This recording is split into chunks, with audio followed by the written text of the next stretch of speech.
From now जो earthworm होता है from 14 to 16 segment, 14, 15 and 16, there is a dark band which is glandular in nature, यानी glands के जैसे काम करता है. So this dark band is known as clitelium. इसको हम क्या बोलते हैं बेटा? Clitellum. This is very very important. So from 14th to 16th there is a dark band which is known as clitellum. तो इसको कैसे याद रखेंगे? CNP. So there is a loan in bank, that is consumption loan. उसका code होता है CNP. So C is clitellum, N is 14, P is 16.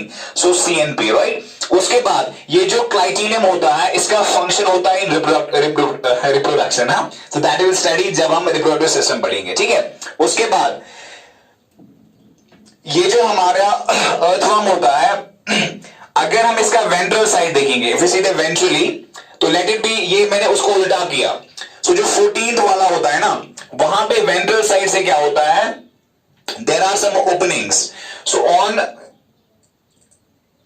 जो हमारा 14 सेगमेंट होता है वहां पे एक ओपनिंग होती है, that is actually single.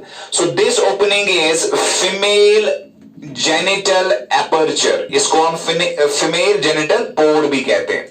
So there is an opening which is present in the mid of 14 segment that is known as female genital pore. It's known as female genital pore.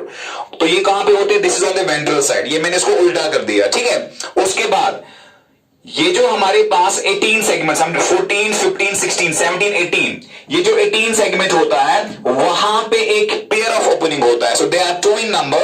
So they are actually called as male genital aperture. They are known as male genital aperture. So that opening for the male genital system.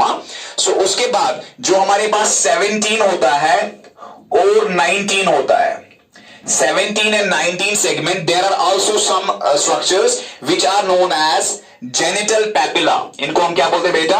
genital papillae, जो कि पेंगुलर है, genital papillae. So they have a role in copulation. वो हम आगे बढ़ेंगे. So यहाँ पे मैंने कुछ openings की बात की. I talked about female genital pore which is present on the ventral side in the mid 14 segment and it is single in number. उसके बाद मैंने कहा जो 18 segment होता है that is having double pair. So that's having paired opening of male genital aperture. उसके बाद 17th and 19th पे there are some structures known as genital papilla. They have a role in copulation. यहां तक clear है? उसके बाद ये जो हमारे पास अर्थवर्म होता है इसके बॉडी में there are numerous pores. छोटे छोटे पोर्स होते हैं. आप देखो for example there are numerous pores seen in the body of earthworm. छोटे बहुत सारे पोर्स होते हैं. They are known as nephridopores. तो इन पोर्स को हम क्या कहते हैं बेटा? nephridopores. So nephridopores are actually a part of excretory system. तो वहां से excretion होता है. So उसका हम function excretory system में पढ़ेंगे.